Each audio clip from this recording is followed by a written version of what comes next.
ओम नमो भगवते वासुदेवाय। राधे राधे प्रिय भक्तों, जय श्री हरि। आप सभी का स्वागत है आपके अपने आध्यात्मिक परिवार श्री हरि कथा वाणी में। क्या कभी आपने सोचा है कि अनजाने में किया गया एक छोटा सा पुण्य भी किसी मनुष्य के जीवन की दिशा बदल सकता है? क्या भगवान की कृपा इतनी असीम हो सकती है कि एक पापी, कंजूस और अधर्मी व्यक्ति भी मोक्ष प्राप्त कर ले? आज के पुरुषोत्तम मास महात्म्य के इस अत्यंत प्रेरणादायक अध्याय में हम जानेंगे कि कैसे एक पाप से भरे ब्राह्मण ने केवल पुरुषोत्तम मास के प्रभाव से अपने समस्त पापों का नाश कर दिया और दिव्य गोलोक धाम की प्राप्ति की। साथ ही भगवान श्री नारायण गृहस्थ जीवन को सफल और धर्ममय बनाने वाले अमूल्य नियमों का भी उपदेश देते हैं। आइए श्रद्धा और भक्ति के साथ इस दिव्य कथा का श्रवण करें। बोलिए श्री हरि विष्णु भगवान की जय। ओम नमो भगवते वासुदेवाय। 29वां अध्याय, देवदूतों के ज्ञान उपदेश से कर्दर्य का हरिलोक गमन व दैनिक चर्चा। पुण्यशील सुशील बोले, विभो गोलोक को चलिए, आपने विशेष स्थान भी श्री पुरुषोत्तम की शरण प्राप्त की है, देर न करें। कर्दर्य बोला, मुझे अपने अनेक कर्मों को अभी भोगना शेष है। किस कर्म से छुटकारा पाकर गोलोक प्राप्त हो रहा है? हे हरि के प्यारों, यह दिव्य सुंदर शरीर मुझे किस पुण्य के कारण से मिला है, वह मुझसे कहिए। नारायण बोले, इस प्रकार पूछने पर हरिदूत बोले, हे प्रभु, क्या तुमको नहीं मालूम कि पुरुषोत्तम मास में धर्म साधन पुरुषोत्तम है? विष्णु भगवान को प्रिय होने के कारण ही इसे पुरुषोत्तम नाम मिला है। उसी मास का तुम तप कर चुके हो जो देवताओं को भी अलभ्य है। मुख में रोग होने के कारण फलादि न खाकर तुम फेंक देते थे, स्वयं निराहार रहते थे। उन गिरे फलों को अन्य प्राणी खाकर तृप्त होते थे। दुख के कारण तुम जल भी नहीं पी पाते थे। यह सब पुरुषोत्तम मास में अनजाने में तप एवं व्रत हो गया। तुमने इस वन में विचरण करते धूप, जाड़ा, बरसात आदि सब दुख सहे और अंत में परम पवित्र तीर्थ में गिरकर 5 दिन डुबकी लगाते रहे। इस प्रकार रोग के कारण अनजाने में पुरुषोत्तम मास का यह स्नान भी हो गया। यह तुम्हारे तप का ही फल है। पुरुषोत्तम मास का जो स्नान आदि श्रद्धा पूर्वक करते हैं, उसके फल की कौन प्रशंसा कर सकते हैं? तुमने अपने स्वार्थ की सिद्धि जिस प्रकार की है, वैसी कौन कर सकता है?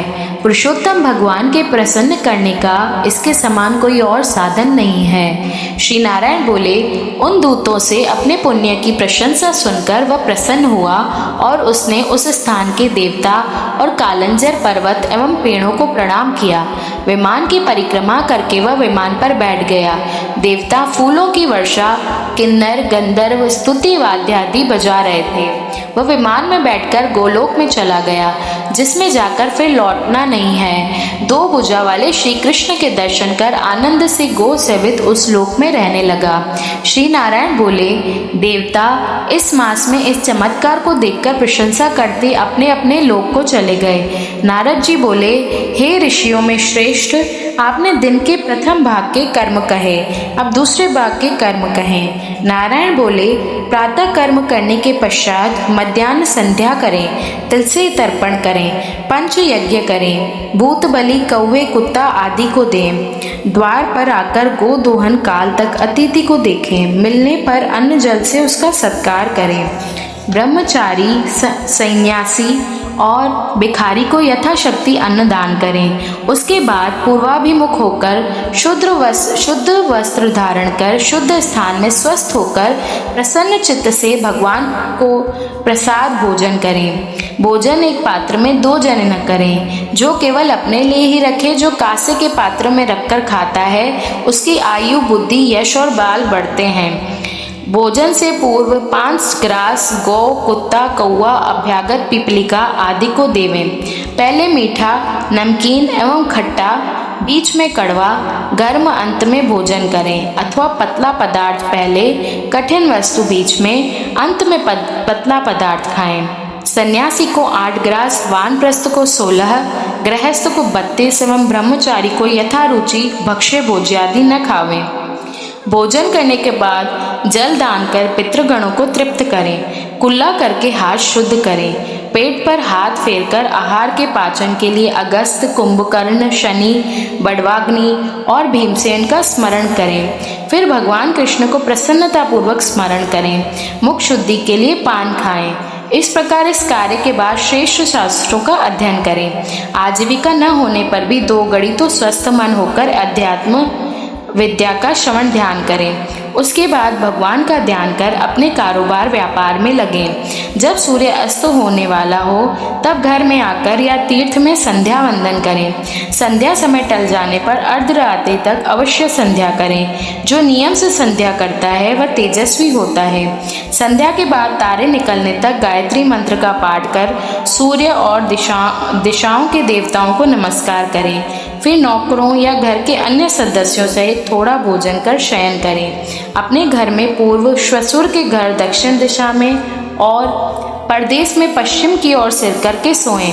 उत्तर की ओर सिर कभी न करें। सुख पूर्वक शयन के लिए अगस्त, माधव, महाबली, मुचकुंद, कपिल मुनि और आस्तिक मुनि का नाम स्मरण करें। सिरहाने जल का कलश रखें। ऋतुकाल के समय स्त्री सहवास करें। रात्रि में 2 पहर सोएं।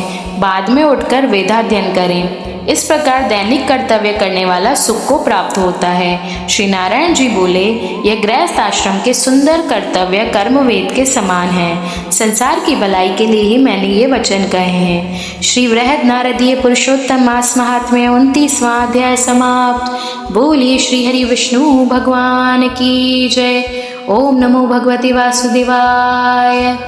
तो प्रिय भक्तों, इस कथा से हमें यह अमूल्य शिक्षा मिलती है कि पुरुषोत्तम मास का प्रभाव इतना महान है कि अनजाने में किया गया पुण्य कर्म भी जीव के जीवन को बदल सकता है। भगवान केवल कर्म नहीं बल्कि जीव के कल्याण की भावना को भी देखते हैं। इसलिए इस पवित्र पुरुषोत्तम मास में स्नान, दान, जप, तप, कथा श्रवण और भगवान के स्मरण में अधिक से अधिक समय लगाएं। जो व्यक्ति सत्य, दया, अहिंसा, दान और संयम के मार्ग पर चलता है वह इसी जीवन में आध्यात्मिक उन्नति और परम कल्याण प्राप्त करता है। प्रिय भक्तों, अगर आपको यह कथा पसंद आई हो तो इस वीडियो को लाइक और शेयर अवश्य करें। कमेंट में अवश्य लिखें जय श्री हरि और हमारे चैनल को सब्सक्राइब करना ना भूलें। हम कल फिर मिलेंगे पुरुषोत्तम मास महात्म्य के 30वें अध्याय के साथ। तब तक के लिए जय श्री हरि, राधे राधे, ओम नमो भगवते वासुदेवाय।